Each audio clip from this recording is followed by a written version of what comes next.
Hello, YouTubers. This is Demon0981, and again, bringing you to part 3 of my Halloween video set. And looking back in the last video, I said that I was planning to do something related to a topic that's very widespread now regarding Pokemon. That being a scary / disturbing and species is a Pokemon. Now, I won't be going over a specific number of these creatures, but more along the line of each generation or their region and of origin. It seems that there are now six regions to cover. They're out of all 719 Pokemon so far, not include any of the Mega Evolutions.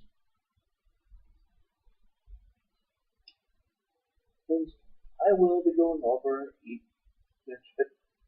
individual region, starting from Kanto, Gen 1, to Gen 6 being the Kalos region, or Pokemon X and Y. And with Alpha, Ruby and Omega Sapphire, maybe it was the other way around. You know what I mean, the remakes of the first two Gen 3 games. Games that featured Groudon and Kyogre. So it's not being around the bush. Let's get started. And with the Kanto region. Keep in mind, I'm going over these Pokemon simply by their Pokedex entries, designs, and from what I can remember from watching the anime some time back. Or anyone out there who's curious, yes, I consider myself a 90s kid as grown up.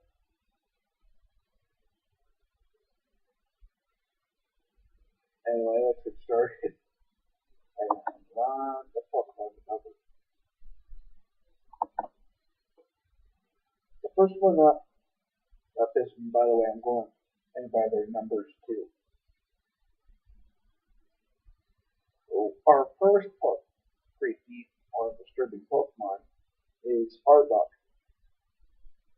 a mono poison type Pokemon that is basically just a large cobra that scares off opponents with the patterns on its foot and chest. And for those of you who played the original games, in red, blue, and yellow, you pretty much know what I mean. And by a large, according to Bulbapedia, Arbok is pretty big, 11.5 feet long. Interesting, since Groudon is also that big, but it is the heaviest Pokemon in existence.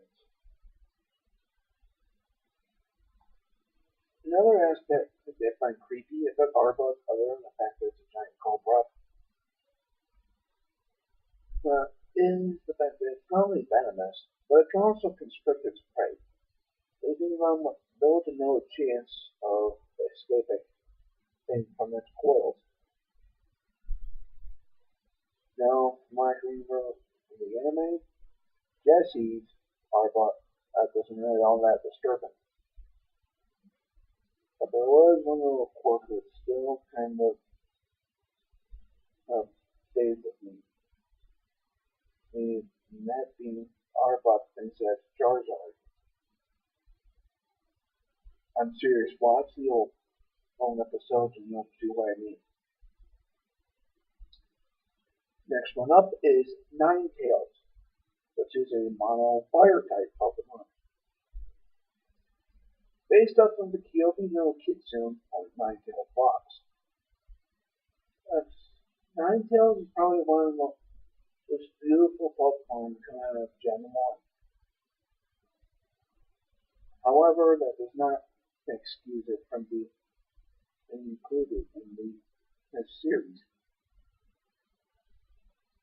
Nine-Tailed Pokedex entry states that if one of its tails is grabbed, it will put a 1,000-year curse on the person who pulled its tail, or one of its tails. It is rumored to live for 1,000 years, which means it will live long enough to see its curse carried out.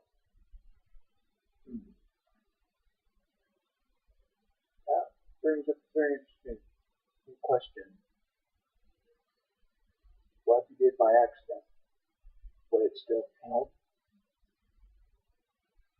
Also, according to another Pokedex entry, it says that there's a legend that states that Ninetales is, in fact, the reincarnation of 9 little saints. Now, I don't really know what that means. But, well, Kadabra backstory is that it was a little kid with super psychic abilities. And Yamask used to be human. What to say? And the last thing about Ninetales I find kind of creepy is apart from wearing the usual fire type moves, like flamethrower, fire spin, and then probably fire blast. It can also learn ghosted psychic type moves such as Shadow Ball, Curse, Psychic, Safeguard. In fact, even in the anime, there was an episode where Ninetales created the illusion of a trainer that tried to lure Brock into staying with it forever.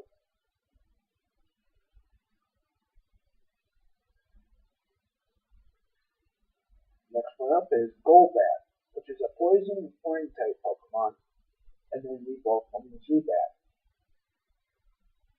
This is probably the best example of a vampire bat in the Pokemon games, seeing as Pokedex states that it feeds on the blood of other living things.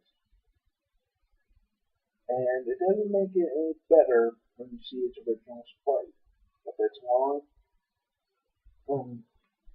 undulating tongue and its gaping mouth. Many other people who talk about Golbat say that's pretty creepy and disturbing because of its large gaping mouth. Given the fact that it's completely based off of a vampire bat. But don't worry, once you evolve Golbat into a Crobat, it loses the creepy aspect. And now we come to the two Pokemon that a lot of people who have discovered share the same opinion in the bout. Paris and Parasect.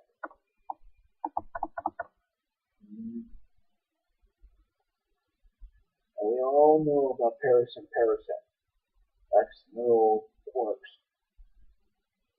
According to Paris' Pokedex entry, the mushrooms on its back are parasitic and draw nutrients by absorbing in the Pokemon's energy. So basically these mushrooms are basically draining Paris to the point where food becomes weak. And it doesn't make it any better once it evolves. Parasect, however, gets it worse. Because after Paris evolves, the mushrooms that were once on its back merge into one giant mushroom and takes over Parasect's mind. thus turning into the first ever Pokemon zombie. And a lot of people have found out how to say the same thing about Parasect. It's both sad and also disturbing. As a Paris, it had no qualms with the mushrooms on its back. But once it evolved, it basically lost all mentality and sentience. Just basically a walking in corpse. Now for Kadabra and Alakazam.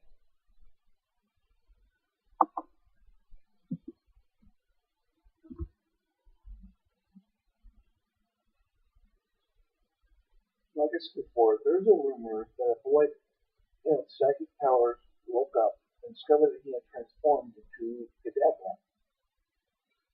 And this is from the Fire Red and Puckdex next entry. Apparently Kadabra in a special way alpha waves that can make the sheep machinery malfunction. So if you work in a factory and all of a sudden machines start or to act a little funny or weird, that would mean Kadabra is nearby. Now the two little Alakazam. Alakazam may be considered one of the most intelligent Pokemon in the world, with an IQ of 5,000, except there's a problem. Well, two, actually. One is that its neck will eventually snap because its head will become too heavy for it to support. And two, because its brain cells are constantly multiplying, it's noted that Alakazam will slowly die of brain cancer. But on the plus side, I will remember everything up until then. Bravo, Game Freak.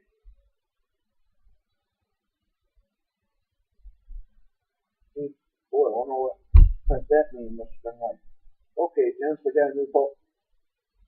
Let's run for Gen 1.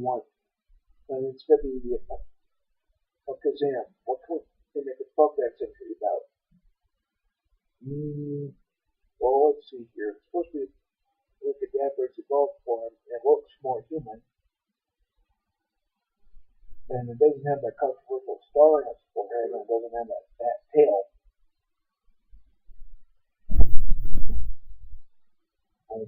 Maybe it's extremely intelligent. And brilliant idea. Let's make it very intelligent. And except we should give it a problem. Yes. I really that sounds weird, but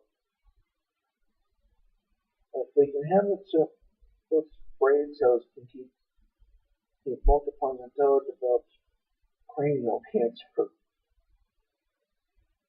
Or that's a genius idea. They'll never read the folks X entries in the game. And let's just do it. I used to go like that. The next two up are Grimer and Muck. Right off the bat, what we used to. So just living globs of sludge. And except there are some different aspects to them. Grimer is supposed to originate when sludge was exposed to lunar X-rays. What? And like the starfish, if Grimer were to lose a piece of itself, which would be pretty often, and another Grimer is thus born. I would take Muck for the opposite end.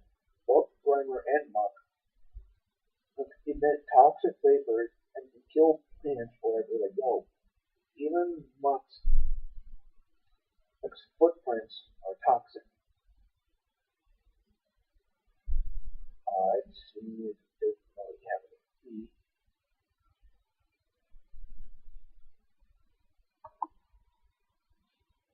next collection is the first three Ghost Pokemon, Ghastly, Haunter, and Vanguard. Now right off the bat, Ghost type Pokemon can are creepy and disturbing as is. But the three original ones are no exception. Ghastly apparently is strong enough to knock down an Indian elephant despite being 95% gas. Yes. And in the episode Ghost of Man's Peak, the Ghastly in that one that could not only speak like a normal human, but could also shape-shift and conjure up illusions. My favorite being Venus toys. As much as I love that episode, well, Gasoline still eerie despite the episode's backstory or story. Now on Haunter. Haunter is said to be from another dimension because it's a slip through walls. And this would explain why it has no visible arms, just wrists, and hands. And in other programs century states, if someone is licked by Haunter's gaseous tongue, it results in them having epileptic seizures until they die. That's what it says in the game. Now go back to the original opening theme of the series and watch very carefully that one moment where you see Haunter and Charmander. Now onto Gengar. Honestly, one of my favorite ghost type Pokemon in the series, mostly because, well, of a few things. One, I love its grin, and with just the right touch-ups, Game Freak can make it as the Joker of Pokemon, or Jeff the Killer. I'd be Batman, wouldn't it? But there are some very creepy and disturbing aspects to it. The ultimatum being the rumor theory that Gengar is the dark counterpart of either Clefairy or Clefable. Also due to the fact that they have similar body shapes. Gengar is definitely taller than Clefairy by at least a foot. I think. Let's see, it says in one of the entries, whenever Gengar is around, the temperature drops to 10 degrees Fahrenheit. It's said to mess with people, but mimicking their shadows and then disappearing. As for Mega Gengar, well, let's see if I can find a picture of it with my phone.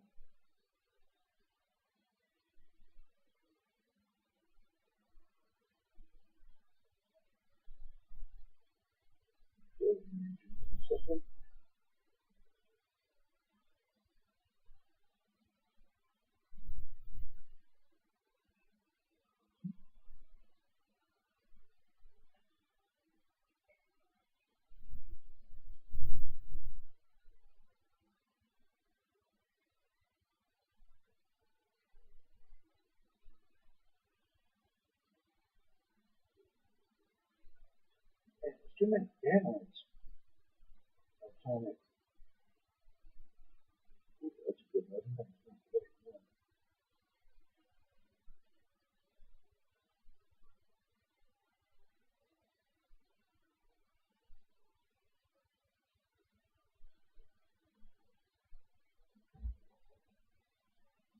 Sorry if you can't see this quite well.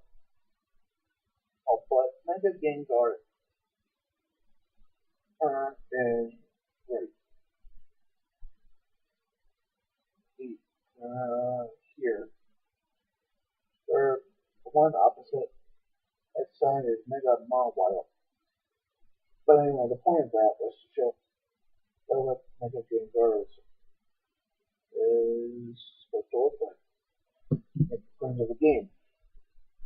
And to be in conflict of combination between Haunter and Gengar, mostly because this time we don't see its hands and its feet. And now we come to the two Pokemon and have been a lot of creepy and disturbing Pokedex entry lists. Drowsy and Hypno, or as they should be called, the Stalker / Pedophilic Pokemon. Let's start with Drowsy. Drowsy, he eats the children. Oh, sorry. Let me start that over. Drowsy eats and breeds children because they are tastier, and if it eats nightmares, it gets sick. Drowsy, his behavior is supposed to be based off of the Baku, which is a Japanese creature that also feeds on the dreams of people. That's not so disturbing, isn't it? And the only reason why people find this disturbing is because it only feeds on the dreams of children because it prefers to make them believe in adults. I wonder why. But let us know. I've only got 2 words to describe how creepy and disturbing people can be. Hypnose, lullaby. That being said, let's carry on. And then Cubone.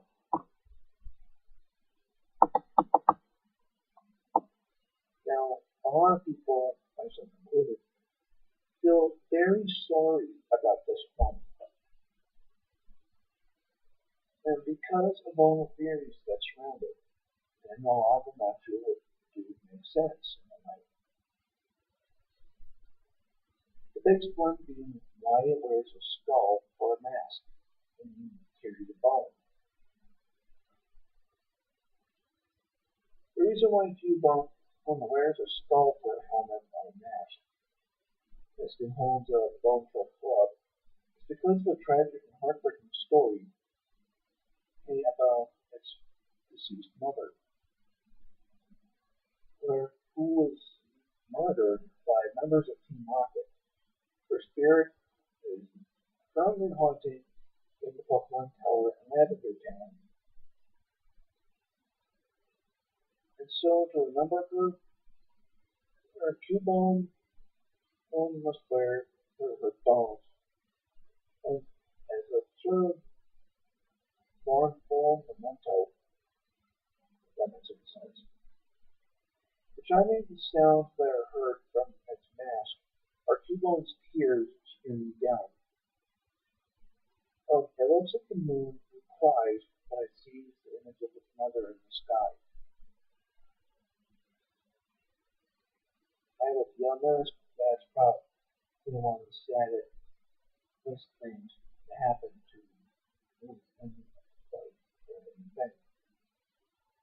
because of this, Cubone is resentful towards other Pokemon and people, dubbing it the lonely Pokemon because all it cares about is itself. Because of those theories, we now know why. But it's good to know that kind of forgets all that sorrow once it walks. Other than the Marowak. Next one up is Pinsir. Boy, they really hit the nail on the head with this one. And Pinsir already looks pretty scary and intimidating because its teeth going in down the sides of its mouth like a vertical paper shredder. Plus, it also has spiked horns. According to its barbaric entry, it clusters its prey in these forms until they are torn in two. Remember that episode where Ash and Misty were going through the Radiant Forest? They will come across that trained samurai who had a pincer.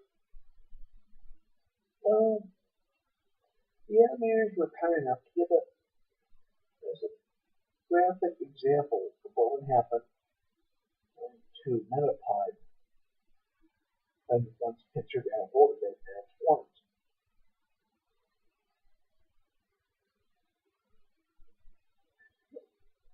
And not only that, but that made it more intimidating and by giving it wings. It's mega evolution. I've been said to move on to Gyarados. Now, what isn't intimidating theory about Gyarados? It's supposed to be based off of Asian dragons, particularly Japanese or Chinese dragons. And there's probably nothing scarier than swimming in the sea or fishing, and all of a sudden coming across a large serpentine monster with a gaping mouth and a vicious expression on its face.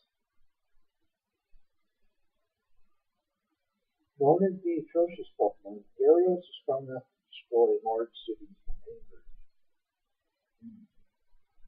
Mental note, do not piss off Gyarados, most valuable encounter. Also, it is kind of weird though. The Game Freak made this almost overpowered beast evolved from something that's incredibly weak, such as Magikarp. And Gyarados does Mega Evolve, but I would prefer it to normal evolve. Well, at least they did change half of its typing to water and dark. But it's still an environment with water and dragon. Anyway, let's move on to Ditto. Now, I know you're probably wondering laughing at this point. Why I would consider Ditto scary or disturbing? Or creepy? Well, let's put it this way.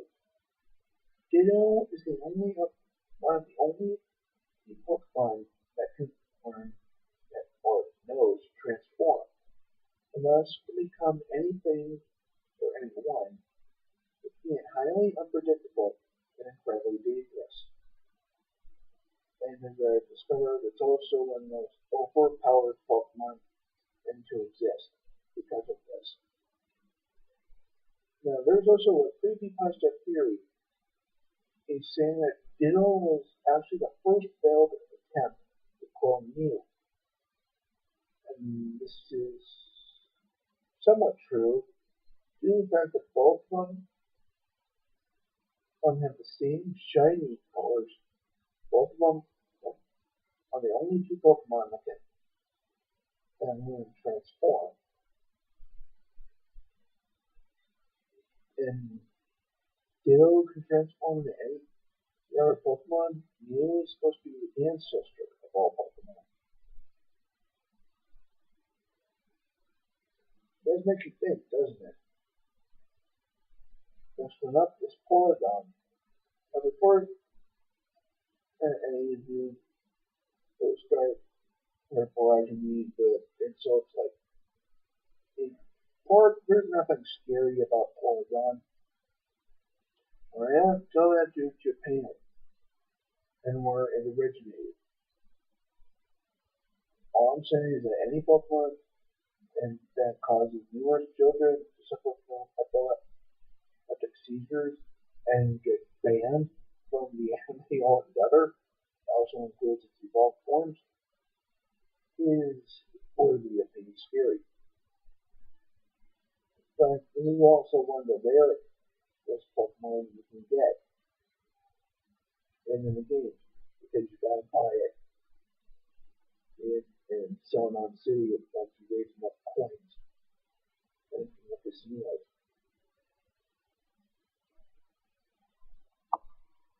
Next one up is Kabutops, which I want to refer to as the prehistoric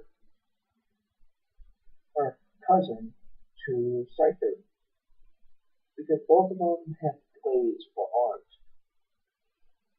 Except once Kabutops uses it, its sight for killing its prey, he basically sucks up their bodily fluids. And another vampire. Another possible one that it and probably the last one I mentioned, and as a possible Pokemon is Aerodactyl. Its program's entry even states that it's a bloodthirsty carnivore, and this is evident seen at in its first appearance. It tried to make off with Ash as an attempt to eat him. Although later on they showed it eating food. I guess Aerodactyl is omnivore. But basically, if you want to know how scary Aerodactyl can be, imagine seeing something like this in real life. Flying through the sky, bearing a jaw full of razor sharp, saw-like teeth. And once it meta evolves, it pretty much looks more primal and intimidating. Now for the latest Kanto region Pokemon, I bring you Mewtwo. And if you've seen the first movie like I have, you probably know why they would consider it to be creepy or disturbing.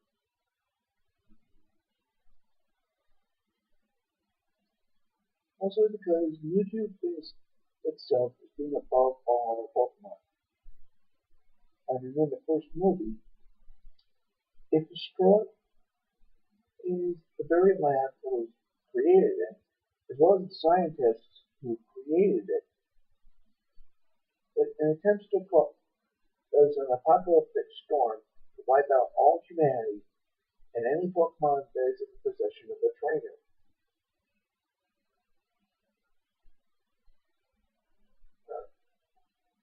And for all of us out there who are wondering why Mewtwo is so old, anti-human, well, I believe the reason has to do with Mewtwo's origin, and that we get to see it as baby Mewtwo.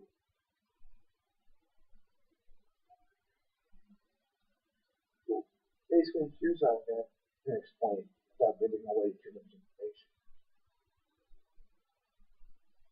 And during its creation process, Mewtwo was all known. That is, until the scientists decided to keep it company by presenting it cloned versions of the first three starters, Charmander, Squirtle, and Bulbasaur, as well as their first attempt to clone a human, named Amber, who is basically the daughter, or was the daughter of one of the scientists. Now, over time, Mewtwo became very, very happy to know that it had friends and to keep it company. That is until something went wrong and all four of the other clones disappeared. And once Amber 2 disappeared for good, Mewtwo He was left all alone. Now imagine what would happen if the first you were all alone. Then all of a sudden people will start and to come around and use friends for a while until something were to happen and it was out of your control. Oh, and they disappeared. Rather than you all alone. Imagine what that can do to something. And like me too. Oh, in the first movie, it hates the fact that it's technically inferior to you. But we'll say in the first movie, it did a pretty good job of even surpassing you in a few ways. And I realize YouTube has two evolutions, but I like its original. I'll go better. Oh, and by the way, I stand by that comment I made.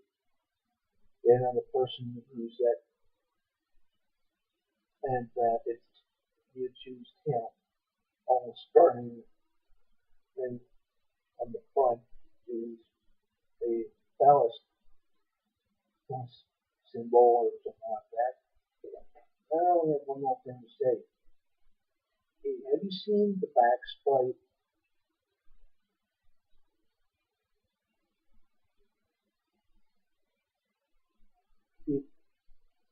And you see his Mewtwo and Mew, who are supposed to be based off of scientific cloning experiments. It's the best way I can describe Mewtwo's tail. Oh, is supposed to be based off of the umbilical cord. But with that being said, let's move on to the second generation movies in the Johto region. I have to say there weren't that many Pokemon in Johto that I found pretty disturbing. No, other than a couple. First one up being Ariados.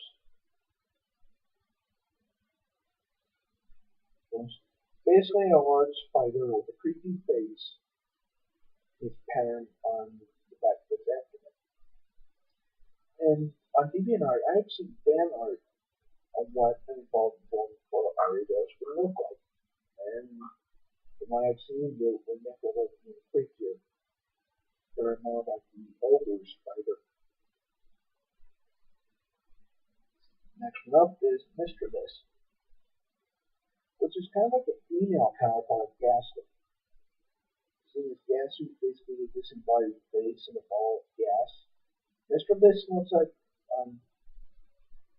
a disembodied head. And it's probably the best example of a Banshee Pokemon because it scares people by screaming. And it also feeds on the fear that it creates, which startles people.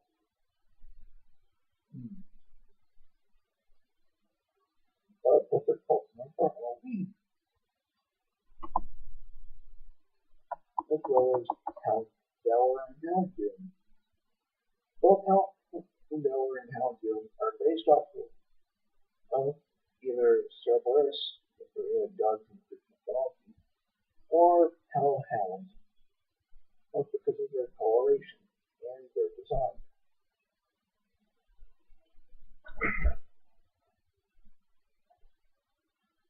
Houndour first Pokedex entry states that it hunts and travels in packs, which means if there's one, there are probably at least 5 others working in the shadows. As for Houndoom, its howl is said to be the call of the Grim Reaper. After it's scorched by its flames, the pain never goes away. As for Mega Houndoom, however, it does justice to Houndoom's design.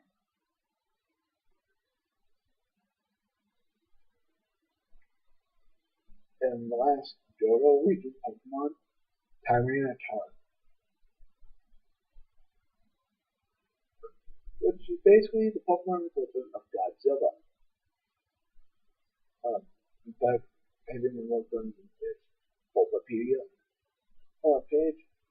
The trivia and origin even said as it's supposed to be based off of Godzilla. And it does actually show, seeing that as they both chronically similar. In fact, even its Pokédex entry states that its rampages can result in the landscape being completely remapped due to rage-induced earthquakes. Instead of being Tyranitar's threatening now, wait until you Mega Evolve it. Next, let's go to Hoenn and third generation. Now we're getting to the big stuff. The first one up, not right out of the ballpark, is Shedinja. According to its Pokédex entry, if you look into the hollow in its back, Shedinja will steal your soul. As seen as if you have a spare slot and in your party, when you have Ninkata and it's going to evolve, that means as soon as you shoot this Shedinja, you're dead.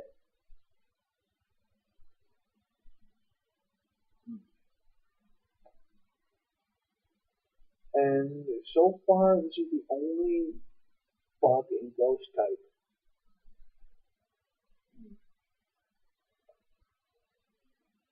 Game Freak, I seriously hope you don't choose to make another Ghost and Bug type.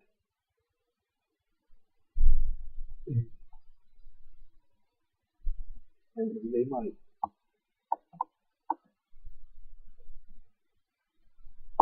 Next one up is Sableye. According to the Bulbapedia page, it is rumored to steal people's souls with its eyes. And its design is supposed to be based off the Hopkinsville Goblin. And I am bringing back that book. I have to bring it up.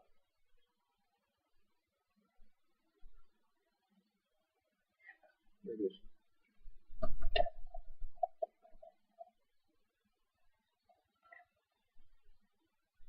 Yeah, it's a ugly little thing.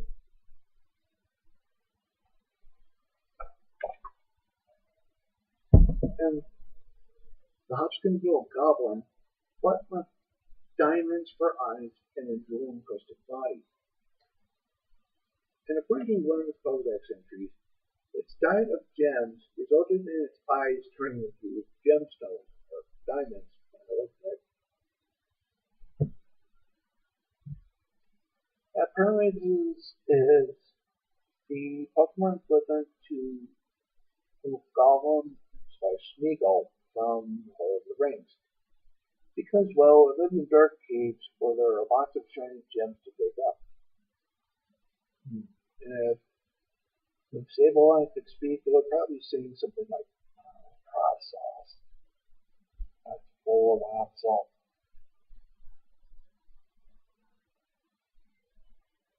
Next one up is Mawile. Oh, now they're giving it the fairy type, for some odd reason. And I have quite a little bit to say about it. It's based off of the Buddha Kuchiyona, which is a Japanese demon that takes the form of a woman with a mouth on the back of her head. And what is Mawile exactly? Well, it's a Pokemon that has a second mouth off gems from the back of its head, which was supposed to be horns at one point. And the second mouth is supposed to be strong enough to chew bars.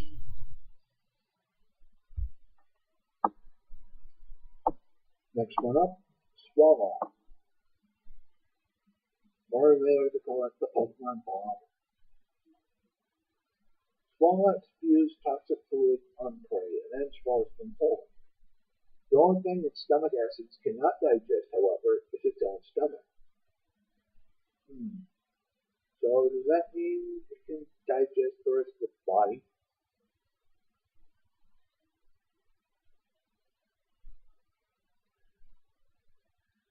The next two from Hoenn are Carvana and Sharpedo, which are probably the best known as the piranha and shark of the Pokemon world. Both travel on farms, adding to their vicious demeanors. There are a lot of different family ideas for a golf form that Sharpedo can become, many of which make it look more shark-like, making more complete. And I love this little tidbit too. Writing this. The Carvana is considered the piranha of Pokemon, then Sharpedo would be Jaws. As well, it's the perfect shark. And so far, it's the only shark Pokemon. I just noticed something. So far, we've had 2 sea serpents, two sea serpents, 2 eels, 3 clams, an octopus, 4 different jellyfish, a piranha, a sea bass, an oarfish, the Loch Ness Monster, and a bunch of other ones. Maybe for Gen 7 they can include another shark. And then we get to go to the one Pokemon whose progress entry is both disturbing and sad. Point. It has to keep bouncing in order to keep its heart pumping. If it stops for any reason, it would die.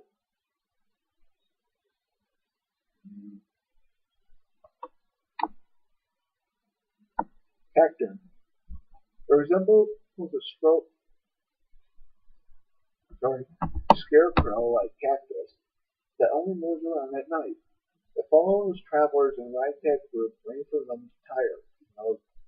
The progress engine doesn't see what happens to the weary traveler afterwards. And apparently, after living in the desert for so long, Cacturn's blood had turned to sand. Interesting that you would mention that. Now back to those Pokemon. And Shuppet, Banette, Duskull, and Dusclops.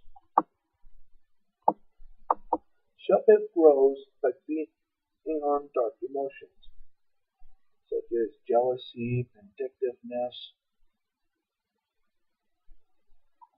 Its evolved form, Banette, lays curses by sticking itself with pins and needles, much like a voodoo doll. And supposedly it was a plush doll that was thrown away, but came to life and searching for its former owner. Wait a minute. A doll that comes to life if in searching for its former owner. Chucky. Banette would be considered the Pokemon equivalent of Chucky from Child's Play in this version. I just realized that. Now for Duskull. Once Duskull finds the target, it will not stop chasing them until the break of dawn. And it's also said, spirit away bad children, and who refuse to listen to their parents, and loves hearing them cry.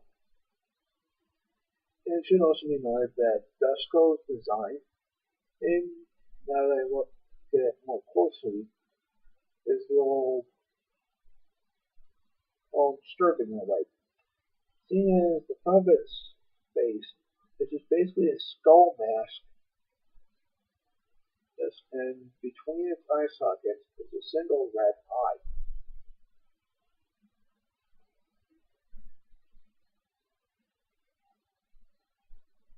After Dusclops, it's said to be hollow inside and acts as a living black hole. Whatever is sucked into its body is never seen again. Much like Moroku's wind tunnel. Alpha Quayle. It freezes its foes with ice and then eats them in a leisurely fashion. Okay, so this is the Hannibal Lecter Pokemon. And it can freeze the air around it, and because now it can Mega Evolve, they make it look more like a demonic skull. Now for Huntail and Gorbis, and these are the last Hoenn region Pokemon. Huntail attracts prey in at the end of its tail and then swallows them whole.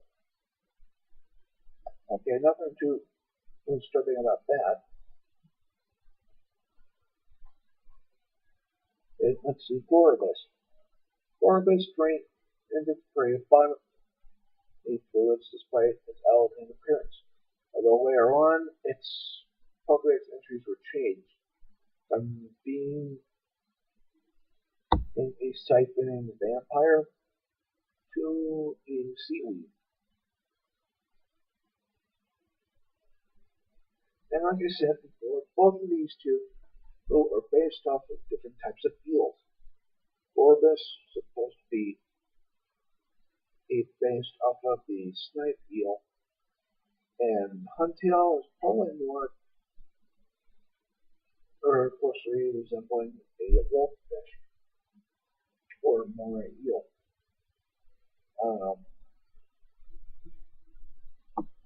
Now we move on to Sinnoh, and the fourth generation Pokemon. There aren't that many here either, except for a few big names, such as Drifloon, the balloon Pokemon, and possibly the Kidnapper too. That's it. As here that Drifloon was formed by the spirits of people and Pokemon. Almost kind of like another one in the convention. It tugs on the hands of children and takes them away. Because they can mistake it for a balloon.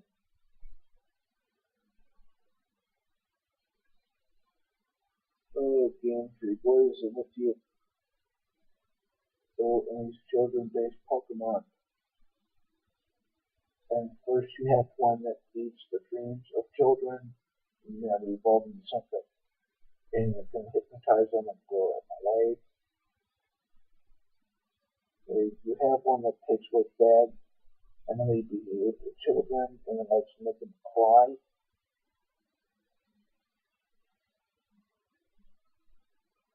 And now you got one that just straight out kidnaps them.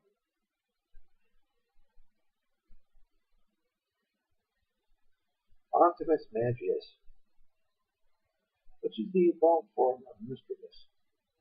Its cries are sent as the incantations, and like the man speak ghastly.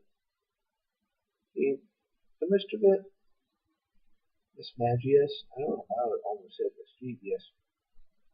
Miss Magius, and the anime had an extra power, putting its victims to sleep, hypnosis, and altering their dreams, especially making a black, what was up.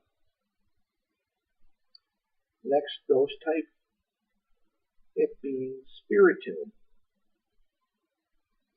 Spiritomb is said to have been formed by at least 100 spirits that were bound to the keystone. is said and also to have been bound to the odd keystone as punishment for its misdeeds, which one can only wonder what it would do. So what is it? What is its misdeeds that led to its punishment? The next one up is Duskmorn, which is Dusclops' evolved form. And is basically the Pokemon Grim Reaper. It takes people to the underworld due to radio waves its antenna picks up, telling it to do so. Now, like I said, it's basically the Pokemon equivalent of the Grim Reaper. Now, on to Frostlass, which is the ultimate evolution of Snowblunt, the other being Glalie. Its backstory states that there was once a woman who got lost in the mountains and became Frostlass. Its breath freezes prey, which is then displayed like art. Okay. Glalie freezes its prey and feeds them in a lethal fashion. Frostlass, however, once it freezes its prey, it displays it like art.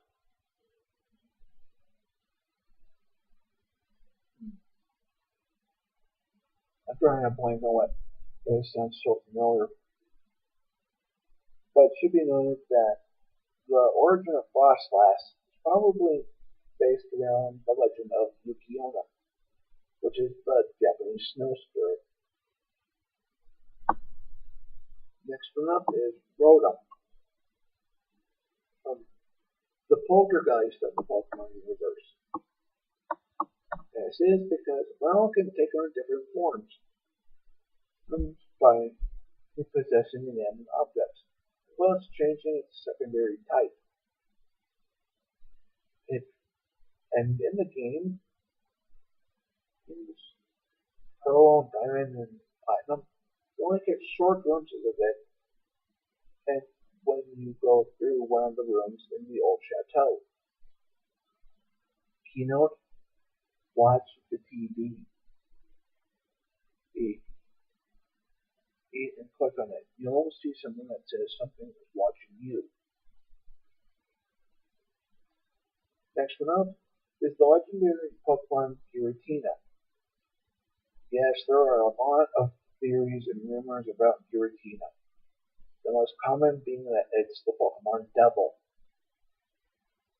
Well, because there are certain parts of its body that revolve around the number 6. It has 6 legs, 6 spikes on its wings, and 6 other things on it. I can't remember. And for its violence, it was banished and now lives in the distortion world. In other words, hell. And so far, it's the only dragon and ghost type Pokemon.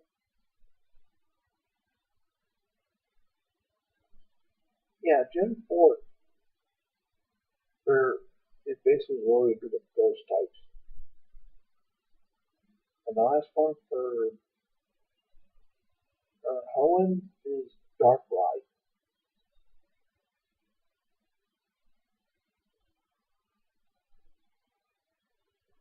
Because it is normally to inhabit the free world and cause never-ending nightmares. There's a night game where it can also mimic other shadows by hiding in them. Although now I think that Darkrai wouldn't be that disturbing. Anyway, now we move on into Generation 5, which is the Unova region. And there are quite a lot of them. The first two being Yamask and Cofagrigus. I guess with Cubone. Yamask, this Pokedex entry is both disturbing and creepy, as well as tear-jerking in a way.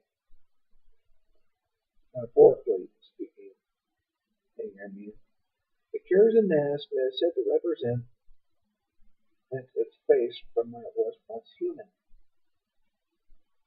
And whenever Yamask looks at its mask, it cries, remember her in its human life.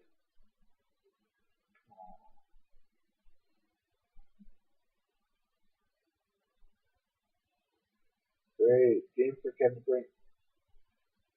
Yeah. Look, reincarnation in the form of Yamask. That's okay. Once he evolves into the battery, yes, all that changes. If from sorrow to stoic. Like, Gophacrius is basically a haunted sarcophagus that turns people into mummies. Now, I have seen fan art of what a mega Gophacrius would look like. Basically being a mummy coming out of the coffin. That would look pretty awesome in the game. Not that I don't play the games anymore. Next one up is Gothatel.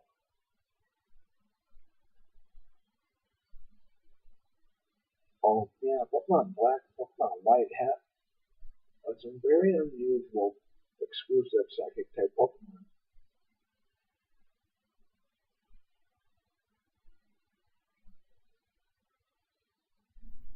One version in psychics were basically cells or embryos. Not embryos. I guess fetus would be the best way to describe it. And the other had the gods. And Gothitown is wrong with that. That's something disturbing about it. Actually, I'm kind of surprised they didn't make it psychic and ghost. Oh, no, not ghost. Psychic and dark. It can predict the future by looking at the stars. And it can also go see how long it's trying to live. Great. Meaning if you have a Gothitown, it knows if you're going to die. But if you have a Gardevoir, it will keep you from dying by sacrificing itself. Now for relish and jealousness, water and ghost type Pokemon jellyfish. Relish paralyzes its victims in its arms and takes them to its lair, never to be seen again.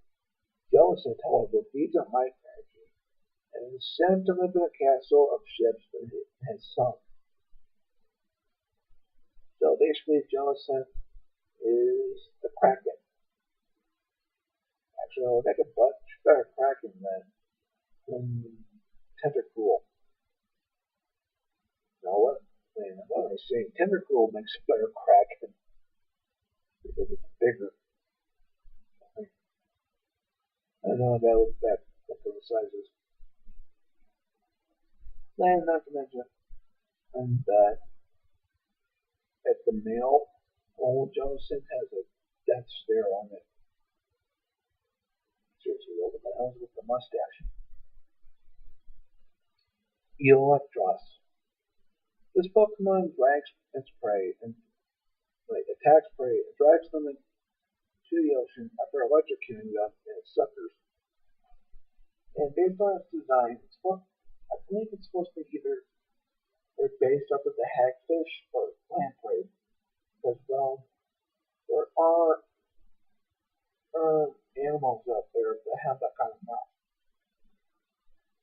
Next we come to the aliens, LGM and Behem.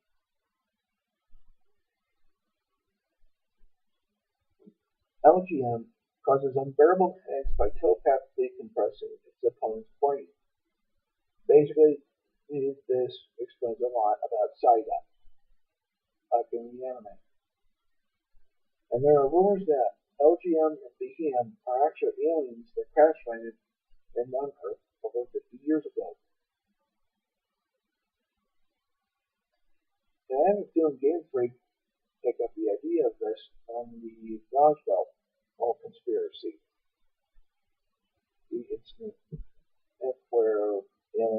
to crash landed in the Nevada desert. The EM can manipulate its opponent's memory, meaning it can make them forget anything it wants them to forget.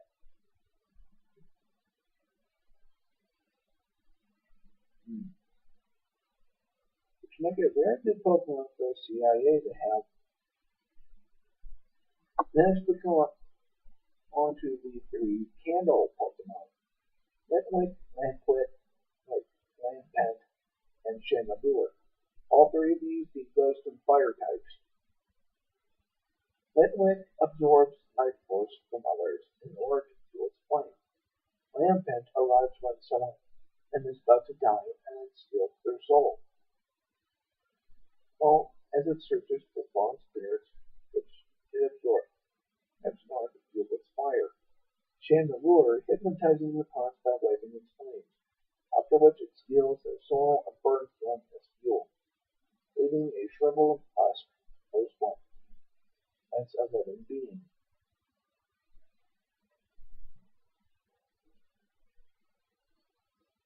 If anyone were to make all in-house in the Pokemon game, they would have to include Ghastly, Hunter, and Gengar, or Litwick, and Chandelure, or Rotom,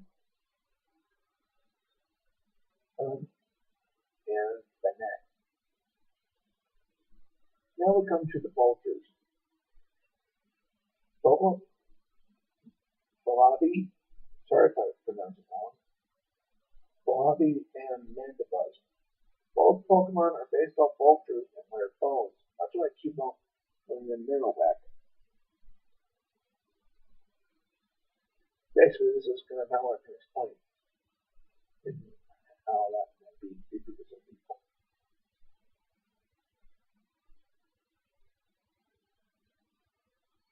Balabi, he wears a skull like a diaper. For Mandibuzz has a bow tie on its head and wears a skirt that looks like the jawbone of a larger Pokemon. Presumably probably a tight Ranchron. Mandibuzz makes its nest out of bones, probably those of its prey. Like I said, both these are vultures. Now we come to Heatmer. There are a lot of Pokedex entries that basically state that there are Pokemon that will eat one another, such as Pidgeot will feed on and Magikarp and Caterpie, Ekans would feed on Spearow and Rattata, Pidgey. With Heatmer, it's Durian. As Pokedex entry states, that burns through Durian's steel body, melting their insides and then eating them from within.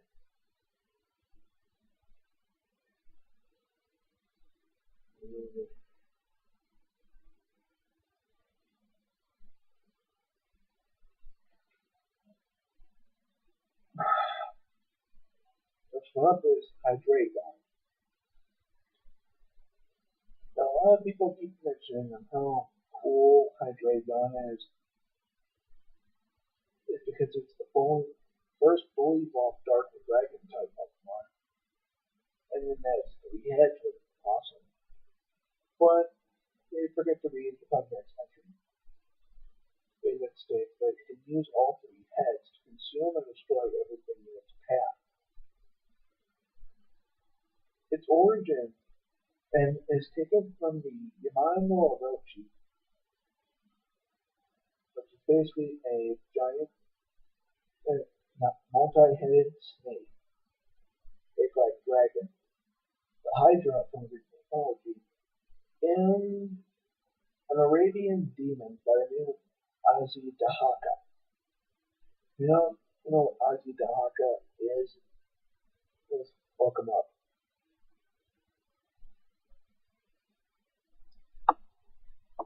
Next, we go to Kyogre.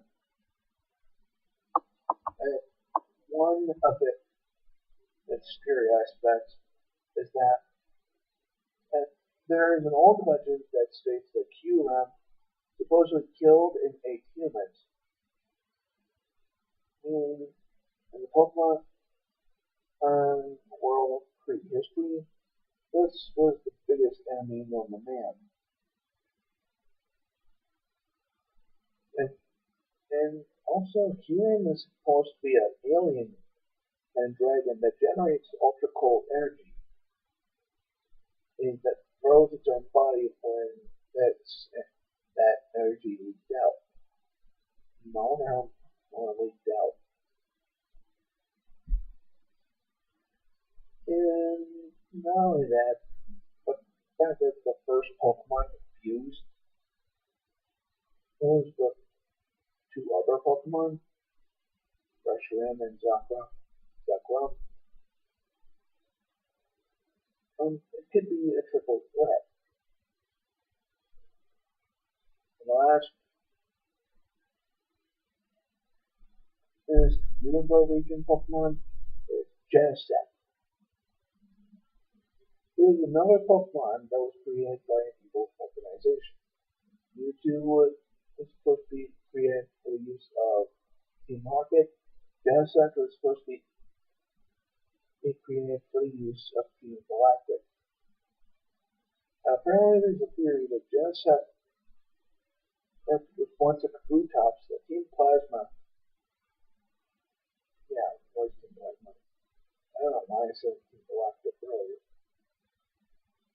That Team Plasma resurrected and modified into a robotic cyborg with a laser cannon on its back. Actually, that would be kind of interesting. The first robot Pokemon. Now let's bring the Bug and Steel type. And now we come to the Kalos region, which is Generation 6. And in this, there are some bad ones. The first two being Esper and Meowstick. Esper has to keep its ears shut, so its intense psychic power doesn't leak out. And apparently, it has enough energy to blast everything within 300 feet of itself. The worst part about that, the most disturbing part, is that Esper has no control of its power. And once it evolves in Meowstick, it gets even worse. Because this time it has control. Meowstick evolved in that's enough psychic energy to destroy the 10-ton truck. And has to keep its ears tightly shut in order to keep its power in check. That means if it were to open up its ears for any reason, it could basically destroy a lot of things around it. Next one up is Honedge, the first sword Pokemon. When a person grabs its hilt, Honedge wraps its claw on their arm and drains them of their life force. The scary thing about this is Honedge is probably one of the only 3 Pokemon, that being also its 12 form included, to be used as an actual weapon. I mean, think about it for a second. Honedge and its evolved forms are basically swords and shields.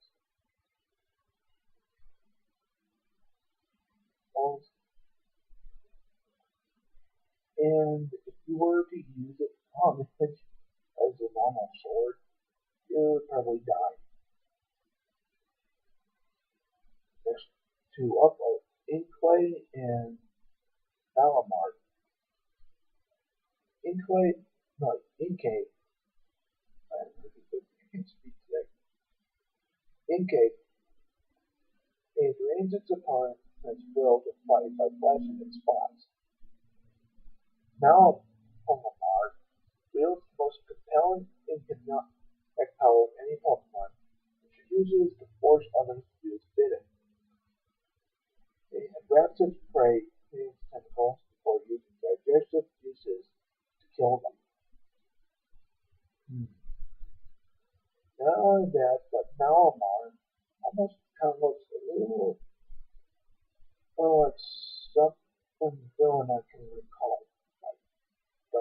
remember all that well. Next one up is drug algae. Apparently the poison once it spews out is strong enough to melt through the hull of a tanker shed. And then there are rumors, no, not rumors, tales that say that drug algae sinks any ship that enters its territory. So if there's a bunch of shipwrecks somewhere, drug algae is plausible.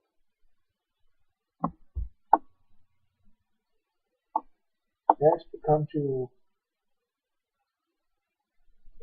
Bantam and Trevenant, or as I call them, the haunted trees. Bantam were once stumps that were possessed by the souls of lost children who died in the forest. Really, another one? And Trevenant controls trees and traps people, also that can never leave.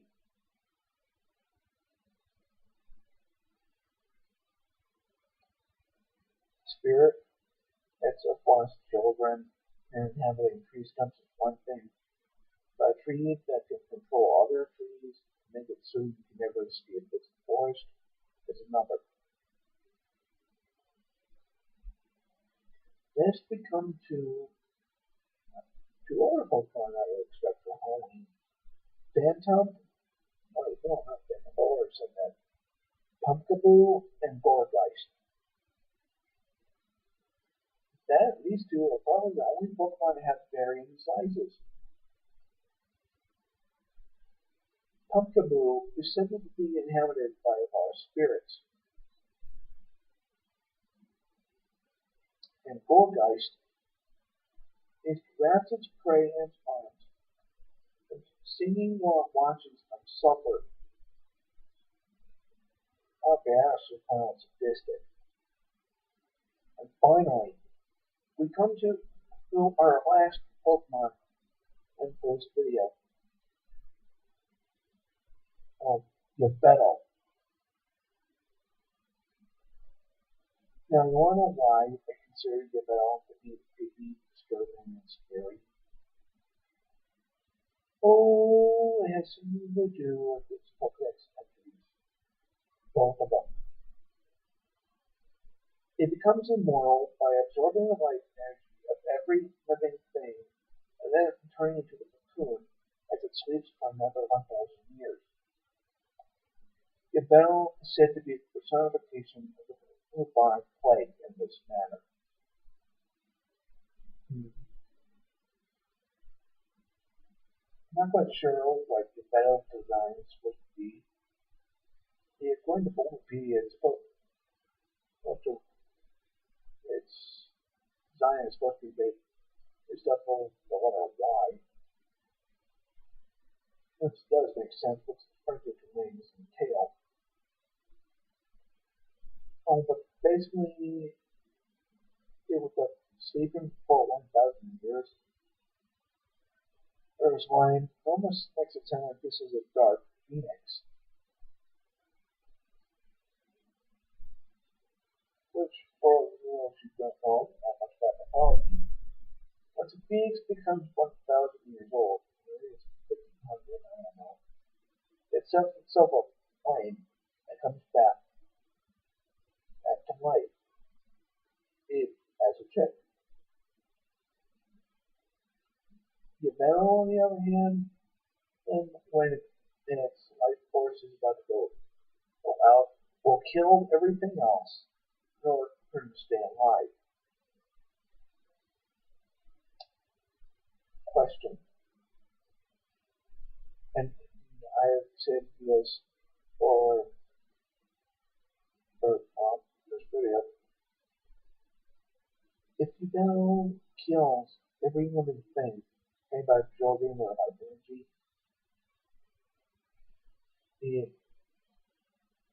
what's going to be around in 1,000 years once it awakens? It'll be the only thing that's left. Well, then again, then evolution will restart. There won't be for millions of years until the everything goes back to normal.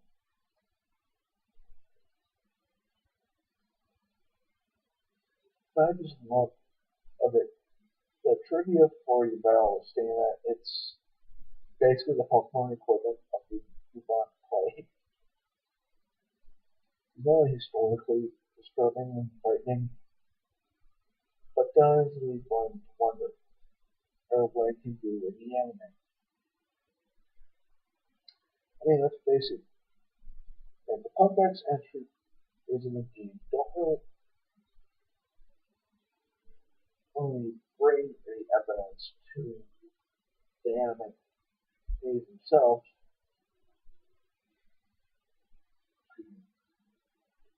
Once the Pokemon are shown. And true, we've seen Mewtwo do things that haven't been seen yet, like before Generation 2 came out, such as the Shadow Ball. And there are creepypastas involving around Pokemon, especially being Pokemon Creepy Black, and the Easter egg in Mount Silver, or Cuba's mother, Hypno's Lullaby, and all that stuff. I hope you all enjoyed this. And tune in tomorrow. As I make another monster list.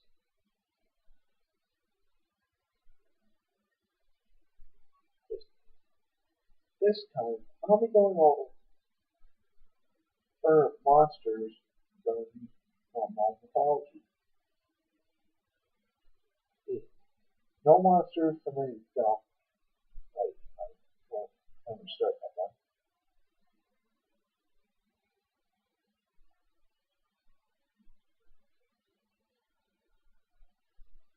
The monsters I'll be discussing about in the next video are going to be based off of mythology.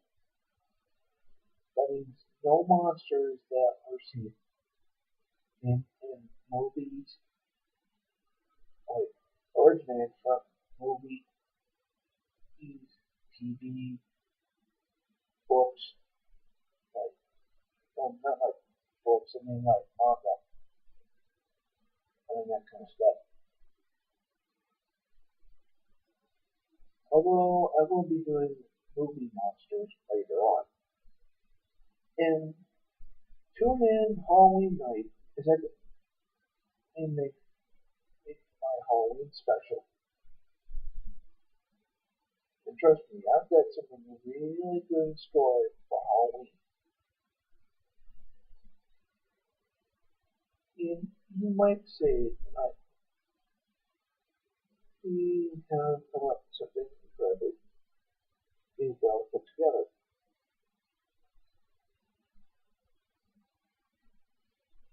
I hope you all enjoyed this video, and I will see you next time. Till then, Demon0981 and saying all the stuff there that are playing the Pokemon games now, I want you to pause the news, go up over the PDF, and read the Pokedex entries. Because you will not look at these creatures the same way again.